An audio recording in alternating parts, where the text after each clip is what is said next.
Ni hao, halo semuanya, kembali lagi dengan Nubarta. Nonton bareng kita.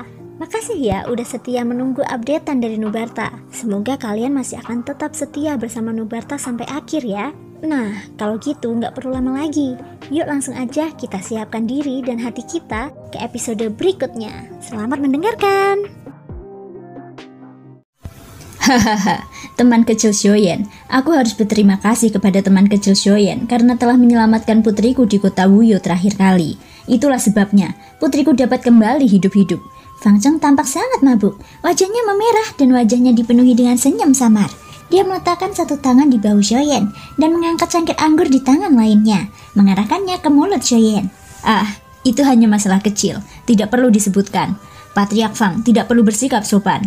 Shoyen menatap pria itu dengan ekspresi tenang. Kemudian, dia tiba-tiba tersenyum, mengambil anggur dari tangan pria itu dan meminumnya sekaligus. Hahaha, bagus sekali, teman kecil Shoyen punya nyali. Melihat ini, senyum di wajah Fang Cheng tiba-tiba menjadi sedikit lebih tebal. Dia langsung memeluk bahu Shoyen dan memanfaatkan keadaan mabuknya untuk tertawa terbahak-bahak. Teman kecil Shoyen juga harus tahu bahwa aku, Fang Cheng, hanya memiliki seorang putri yang berharga. Aku takut dia akan jatuh ke tanganku, dan aku takut dia akan meleleh di mulutku. Aku selalu merawatnya dengan hati-hati. Takut sesuatu akan terjadi pada gadis ini. Tahun-tahun ini, gadis ini telah tumbuh dewasa. Klan ini tidak akan mampu menahannya cepat atau lambat. Si kecil yang hanya bisa bertahan hidup di bawah perlindungan orang tua, kini mampu berdiri sendiri. Berbicara sampai di sini, wajah Fang Cheng tak dapat menahan ekspresi senang. Dia melanjutkan, secara logika, kali ini klan mengalami bencana besar. Aku tidak ingin dia kembali. Aku tidak ingin gadis ini memasuki sarang harimau. Sama seperti yang kukhawatirkan. Jika bukan karena sahabat kecil Shoyen menghajar Jin ke kota Wuyo, aku khawatir bukan hanya sesuatu akan terjadi pada putriku, tetapi bahkan klan Fang saat ini tidak akan ada lagi. Ketika Fang Cheng berbicara sampai titik ini, dia tampak langsung menjadi jauh lebih jernih pikirannya. Ekspresi wajahnya menjadi agak melankolis. Segera setelah itu, dia memeluk bahu Shoyen dan mulai tertawa terbahak-bahak dengan cara yang kacau. Topik pembicaraannya juga terus berputar di sekitar Shoyen dan Fang Ruyan. Hahaha, aku jadi penasaran, apa pendapat teman kecil Shoyen tentang kultivasi putriku? Tiba-tiba, Fang Cheng tampaknya secara tidak sengaja bertanya tentang kultivasi Fang Ruyan. Mendengar ini, Shoyen sedikit terkejut. Setelah merenung sejenak, dia tersenyum dan berkata, Nona muda Fang mampu mencapai kultivasi bandi bintang 7 di usia yang begitu muda. Bahkan di benua ini, hal ini jarang terlihat. Dapat dikatakan bahwa kecepatan kultivasi Nona muda Fang sangat mencengangkan. Jika dia ditempatkan di wilayah Silin, dia akan mampu melindungi suatu wilayah. Kata-kata pujian dari Shoyen pun terlontar, dan senyum di wajah Fang Cheng pun semakin mengembang. Setelah Fang Ruyan yang berada di sampingnya mendengar kata-kata Shoyen, wajah cantiknya pun tak kuasa menahan rona merah. Hahaha, sungguh suatu keberuntungan besar bagi putriku untuk bisa mendapat pujian seperti itu dari sahabat kecil Shoyen. Hahaha, beberapa orang tertawa terbahak-bahak. Shoyen juga ikut tertawa. Namun, hatinya agak curiga. Apa maksud perkataan Fang Cheng? Sahabat kecil Shoyen, kau telah menyelamatkan klan Fangku dari malapetaka dan bahkan menyelamatkan nyawa putriku. Klan Fangku tidak akan mampu membalas kebaikan sebesar itu. Namun, jika memungkinkan, aku tidak keberatan membiarkan putriku mengikuti Shoyen dan menjagamu. Ini bisa dianggap. Saat Fang Cheng memeluk bahu Shoyen sambil mabuk dan berbicara dengan mulut penuh kata-kata, Shoyen tiba-tiba berdiri. Ekspresinya sedikit jelek saat dia mendorong Fang Cheng yang menekannya. Sedikit rasa dingin muncul di wajahnya yang awalnya tenang. Kepala klan Fang, aku sudah bicara banyak, tidak mungkin hanya untuk kalimat ini kan? Ketika kata-kata Shoyen keluar, tidak hanya Fang Cheng, tetapi bahkan tubuh orang lain yang hadir tiba-tiba bergetar. Banyak tatapan juga menatap ke arah Shoyen secara berurutan. Di satu sisi, Yuan King juga berdiri dengan ekspresi jelek. Wajahnya menunjukkan ekspresi tak berdaya. Awalnya, dia ingin membuka mulut untuk mengatakan sesuatu. Namun, pada akhirnya dia menghela nafas dalam-dalam, menundukkan kepala dan menutup mulutnya tanpa mengatakan apapun. Pada saat ini, Fang Cheng yang awalnya tampak mabuk dan linglung juga langsung kembali sadar. Mungkin, semua yang dia katakan tadi tidak berasal dari lubuk hatinya. Namun, demi klan, dia tidak punya pilihan selain mengatakannya. Jika dia mampu menghubungkan klan di belakangnya dengan pemuda di depannya ini, klan Fang pasti tidak akan terbatas pada kota Helan yang kecil ini di masa mendatang. Namun, dia tidak menyangka Shoyen akan menolak dengan tegas. Selain itu, dari kelihatannya, klan Fang terlalu gegabah dalam masalah hari ini. Dia hanya bisa menyalahkan dirinya sendiri atas hasil seperti itu. Dia hanya memikirkan klan di belakangnya dan tidak mempertimbangkan pikiran pemuda berjubah hitam di depannya. Siapa yang tahu apa yang ada dalam pikiran Shoyan saat ini? Setelah menghela nafas panjang, Shoyan melirik Yuan King di sampingnya. Tubuhnya bergerak dan dia diam-diam meninggalkan tempat ini. Semua orang yang hadir benar-benar terdiam. Tidak ada satu suara pun yang terdengar. Semua orang menahan nafas dengan erat saat mereka menatap Shoyan. Hati semua orang sangat gugup, takut membuat marah tuan ini. Ketika mereka melihat kepala klan mereka lagi, mata mereka tanpa sadar menunjukkan kebingungan. Apa sebenarnya yang telah dilakukan Fang Cheng hingga membuat sikap Shoyan berubah begitu tiba-tiba? Dalam sekejap, suasana menjadi berat, seolah-olah ada batu besar yang menekan hati setiap orang. Ketika semua orang sudah tenang, tubuh Fang Cheng melunak. Ia duduk bersandar di kursi dengan hati yang penuh penyesalan. Matanya tampak kosong saat ia menatap cangkir anggur di depannya. Hatinya dipenuhi dengan penyesalan yang mendalam. Tindakannya barusan mungkin telah mendorong ahli masa depan wilayah barat menjauh. Melihat Shoyan pergi, Yuan King ragu sejenak sebelum berdiri. Ia menemui Fang Cheng dan menepuk bahu Fang Cheng dengan telapak tangannya sebagai bentuk penghiburan. Setelah memberikan beberapa instruksi, ia pergi mencari Shoyan. Shoyan berdiri diam di tepi kolam. Pohon willow yang lebat tumbuh di sampingnya. Ranting-rantingnya yang lembut jatuh ke dalam kolam dan bergoyang tertiup angin, menciptakan riak-riak melingkar di permukaan air. Shoyan memperhatikan air kolam di depannya. Tuan Shoyan, tadi Fang Cheng tidak melakukannya dengan sengaja. Dia hanya sedang mabuk, ucap Yuan King. Kamu dan aku sama-sama tahu di dalam hati kita apakah dia mabuk atau tidak. Sebenarnya, aku tidak peduli. Aku tidak memanggilmu ke sini untuk membicarakan masalah ini. Itu hanya karena aku akan pergi. Tatapan Shoyan masih tidak lepas dari permukaan air saat ia berbicara perlahan. Ia melihat sehelai daun perlahan jatuh dari dahan pohon willow di permukaan air. Daun itu mengapung di air dan perlahan-lahan mengalir bersama riak-riak air. Tuan Shoyan akan pergi. Kemana kamu akan pergi? Yuan King mengerutkan kening. Langkahnya tanpa sadar terhenti. Dia datang ke wilayah barat untuk mencari Shoyan. Namun, Shoyan datang dan pergi dengan tergesa-gesa. Setelah pertemuan singkat, keduanya harus berpisah lagi. Melihat daun willow jatuh ke dasar kolam, Shoyan berbalik dan menatap Yuan King di belakangnya sambil berbicara perlahan. Kota Jinyao, lelang akan diadakan di sana dalam 3 bulan. Aku harus pergi, ucap Shoyan. Lalu, tindakanmu tadi? Yuan King tercengang.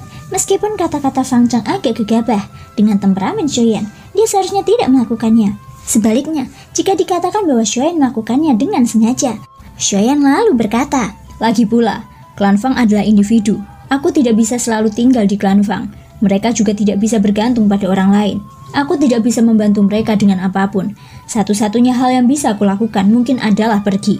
Hanya dengan cara ini, mereka bisa benar-benar menyadari apa yang mereka butuhkan dan tidak selalu berpikir untuk meminjam kekuatan orang lain.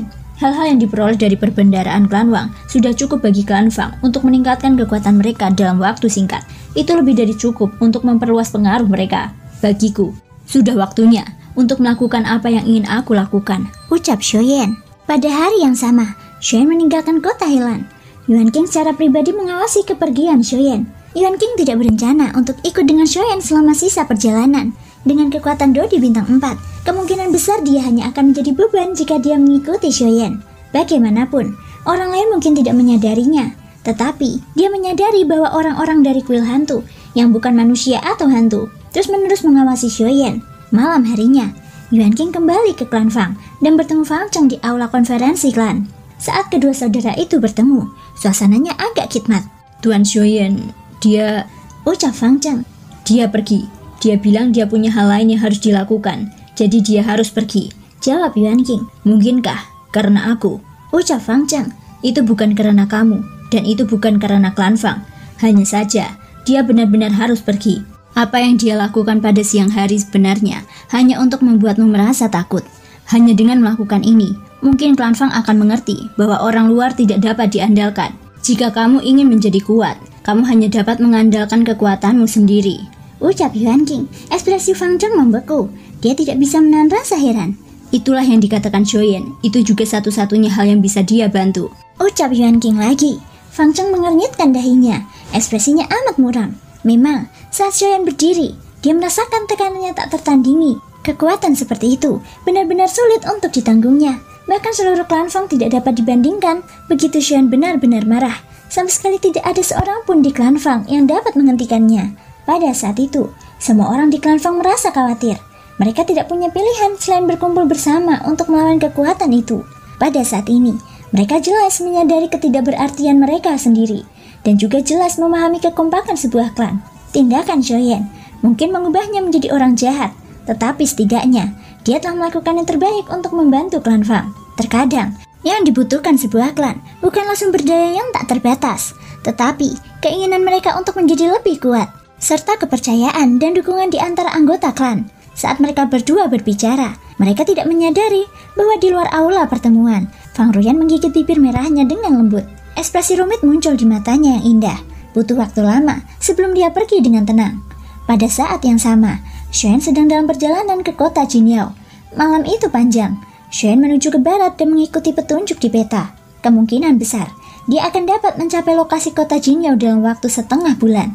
Selain itu, menurut peta, lokasi makam kuno Tianju terletak di bagian yang lebih dalam dari wilayah gurun barat. Arah yang ditembus Shoyen tidak dapat dianggap sebagai arah yang berlawanan. Perjalanan itu akan memakan waktu setengah bulan. Karena itu, Shoyen tidak terburu-buru. Sebaliknya, ia mengalihkan sebagian perhatiannya ke 9 avatar. Dari 7 cincin penyimpanan, Shoyen juga memperoleh banyak batu roh menengah yang tidak diragukan lagi sangat bermanfaat bagi peningkatan kultivasi 9 avatar.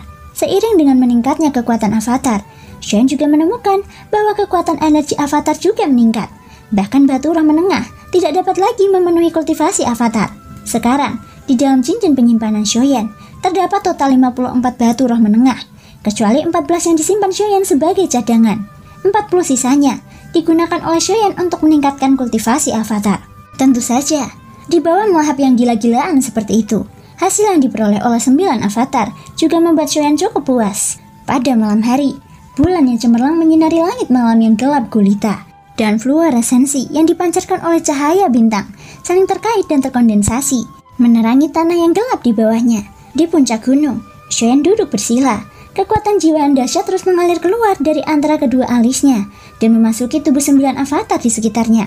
Pada saat ini, 9 avatar juga dengan gila melahap dan memurnikan batu roh di tangan mereka. Setelah hampir setengah bulan tergesa-gesa dan berlatih, 18 dari 40 batu roh telah habis. Sekarang, cahaya pada 9 batu roh ini dengan cepat meredup. Di bawah pemurnian gila ini, kultivasi 9 avatar telah menembus ke tingkat menengah kelas Dodi bintang 4. Namun, tidak diketahui apakah kultivasi 9 avatar akan mampu mencapai tingkat lanjutan kelas Dodi bintang 4 sebelum 9 batu roh habis dikonsumsi. Shoyen menjadi semakin gila saat ia membawa kerinduan di dalam hatinya. Kekuatan spiritual di dalam pikirannya melonjak keluar dan mengendalikan 9 avatar untuk memurnikan batu roh dengan kecepatan yang lebih cepat. Waktu terus berjalan sedikit demi sedikit. Wajah Shoyen tanpa sadar menjadi pucat. Keringat mengalir dari dahinya. Tanpa disadari, langit timur berangsur-angsur cerah. Bulan perak secara sadar menyembunyikan tubuhnya. Malam telah berlalu. Pada saat ini, cahaya redup pada 9 batu roh di tangan 9 avatar telah sepenuhnya menghilang. Benang energi terakhir diserap ke dalam tubuh para avatar. Brengsek, itu masih belum cukup. Bahkan hingga sekarang, kultivasi 9 avatar belum mencapai tingkat lanjut dari kelas 2 di bintang 4. Hal ini tanpa sadar membuat Shoyen mengumpat dalam hatinya. Sebuah pikiran terlintas di benaknya, dan ia mencoba menarik 9 avatar itu. Namun pada saat inilah, cahaya putih tiba-tiba berkelap-kelip di dalam tubuh 9 avatar. Tak lama kemudian, aura di dalam tubuh 9 avatar tiba-tiba naik. Dalam sekejap mata, tingkat menengah dari kelas 2 di bintang 4 semuanya telah menembus ke tingkat lanjut dari kelas 2 di bintang 4. Benang energi terakhir dalam batu roh telah menyebabkan kultivasi 9 avatar berhasil mencapai tingkat lanjut dari kelas 2 di bintang 4. Senyum terkejut yang menyenangkan akhirnya muncul di wajah Shoyen. Setelah memastikan bahwa kultivasi 9 avatar itu benar, sebuah pikiran terlintas di benaknya dan dia menarik 9 avatar itu ke dalam tubuhnya. Hampir pada saat yang sama, wajah pucat Shoyen kembali pulih. Setelah sedikit menyesuaikan diri, Shoyen akhirnya berdiri dari posisi bersila. Ia melihat ke arah barat dan sudut mulutnya melengkung membentuk senyum. Pada saat ini, di cakrawala sebelah barat Shoyen, berdiri megah sebuah kota kuno, berselimut cahaya keemasan di daratan luas. Itulah tujuan perjalanan Shoyen, kota Jinyao. Kota Jinyao terletak di wilayah barat daya, wilayah gurun barat. Meskipun daerah itu tandus, justru karena lingkungannya, orang-orang yang tinggal di sana biasanya lebih kuat. Sekilas, orang terlemah di seluruh kota telah mencapai level bandi bintang 5. Dibandingkan dengan beberapa kota di wilayah Silin, kota Jinyao tidak diragukan lagi, jauh lebih kuat. Hal yang paling menarik dari kota Jinyao bukanlah karena kultivasi orang-orang di sini pada umumnya kuat. Sebaliknya, ini adalah dunia master formasi. Di benua Yuanwu, alkemis bukan satu-satunya pekerjaan yang mengandalkan kekuatan spiritual yang kuat. Selain itu, keberadaan master formasi juga sangat menakutkan. Meskipun pengaruh master formasi tidak sebesar alkemis yang dapat ditemukan di seluruh benua dan bahkan menjadi negara adikuasa terkuat di seluruh benua Yuanwu, keunikan master formasi membuat mereka menjadi pekerjaan yang kuat di dunia kultivasi. Jika alkemis dikenal karena kemampuan mereka menyelamatkan nyawa, maka ahli formasi dikenal karena kekejaman dan dominasi mereka. Selain kekuatan langit dan bumi, kekuatan ofensif mereka dapat dikatakan sebagai yang terkuat di antara semua manusia dan binatang ajaib. Oleh karena itu, meskipun tampaknya ada sejumlah besar bandi di kota Jingyao, di hadapan beberapa master formasi yang kuat, bahkan seorang Dodi mungkin tidak dapat melawan mereka. Di Cakrawala, sosok Shoyan dengan cepat mendekati kota yang diselimuti cahaya keemasan. Hanya dalam waktu singkat, Shoyan telah mendarat di depan gerbang kota yang megah. Sekilas, tembok kota di depan Shoyan ditutupi oleh jimat-jimat misterius yang menutupi seluruh tembok kota. Cahaya keemasan yang menutupi langit di atas kota Jingyao dipancarkan dari jimat-jimat emas yang tak terhitung jumlahnya. Saat dia mendekati kota, meskipun dia belum sampai di kaki tembok kota, Shoyan sudah bisa merasakan tekanan yang sangat kuat datang ke arahnya. Tekanan yang tak terlihat itu menyebabkan langkah kakinya berhenti tanpa sengaja, seolah-olah ada dinding tak terlihat di depannya yang menghentikannya dengan paksa. Sungguh formasi yang kuat, gumam Shoyan. Sebuah formasi yang dapat menyebabkan Dodi bintang 5 merasa tertekan. Kota Jingyao ini memang layak menjadi tempat berkumpulnya para master formasi. Segera, jubah hitam di permukaan tubuh Shoyan sedikit bergetar. Baru pada saat itulah, tekanan di bahunya juga tiba-tiba menghilang. Saat tubuhnya menjadi ringan, langkah kaki Shoyan ke depan secara alami menjadi jauh lebih cepat. Di sisi lain, orang-orang di sekitar Shoyan semuanya berdiri di tempat semula dengan ekspresi berat di bawah tekanan ini. Dari kelihatannya, jika mereka tidak terbiasa dalam waktu singkat, kemungkinan besar mereka akan kesulitan mengambil langkah berikutnya. Mengabaikan tatapan heran di sekelilingnya, langkah kaki Shoyan perlahan melangkah maju dengan santai. Ia tiba di kaki gerbang kota. Di tempat ini, kerumunan di sekitarnya juga bertambah banyak. Di gerbang kota, ada beberapa pria parubaya mengenakan jubah emas. Di masing-masing tangan mereka, ada cakram formasi seukuran telapak tangan. Setiap kali seseorang berjalan di depan mereka, mereka akan mengulurkan cakram formasi tersebut. Para pejalan kaki yang memasuki kota juga secara sadar akan mengeluarkan 10 batu roh dari cincin penyimpanan mereka. Setelah kilatan di cakram formasi, sebuah batu roh diserap ke dalamnya. Apakah ini biaya masuk lagi?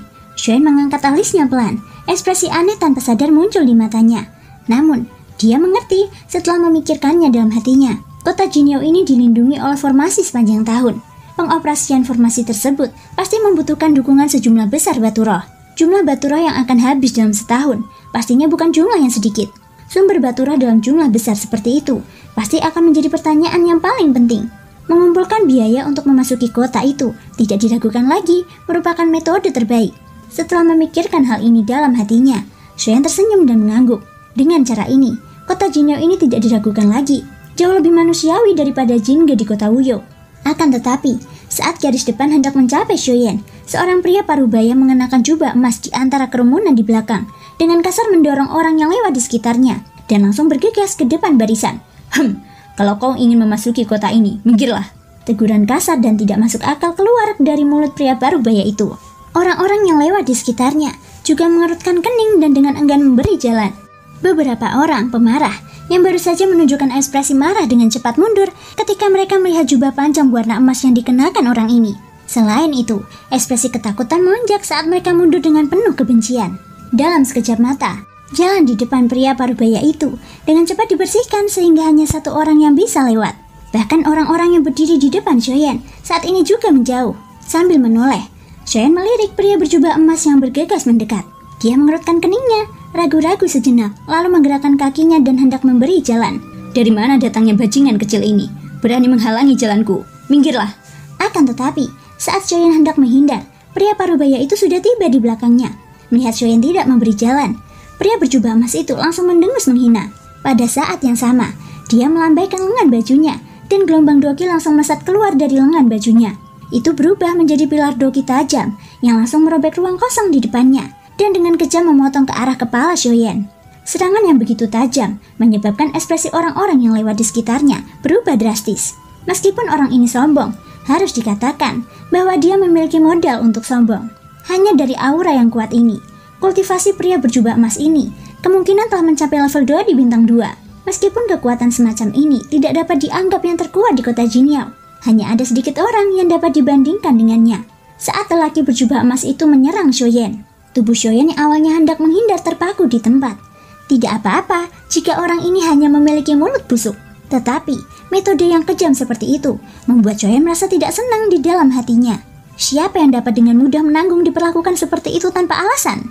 Menghadapi serangan seperti itu, kemungkinan besar orang biasa akan kesulitan bertahan hidup. Pilar doki yang tajam dengan cepat membesar di mata Shoyen.